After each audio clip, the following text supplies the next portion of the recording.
ururka daryeel autism ayaa idinku martiqaadaya xafladii sanadlaha ahayd oo la qaban doono fiidnimada Jimcaha 11 bisha Abriil sanadkan 2025 waxaa lagu qaban doonaa Diamond Banqueting oo ku yaala galbeedka magaalada London 6 fiidnimo.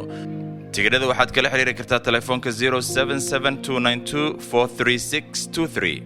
qiimuhu waa 30 gani oo aad casho ku iibsanaysa aqoontii macluumaadka kale ee aad halka ka kororsanaysan maaha kuwa la soo koobi karo. martida sanadkan waxaa ka mid ah Cabdulqaadir Maxamed kaas oo ah aabba koriya wiil autism kala nool. Daylan oo ah nin dhalinyaro ah oo la nool autism-ka ahna rogcada ilaa 15 jirkiisii xuquuqda dad kala nool autism-ka u dooda. Marusaamiye Maxamuud Cali oo ah asaasaha xarunta Lifeline Center taasoo ah xarun wax lagu baro carruurta autism-ka qabta kuna taala magaalada Hargeysa.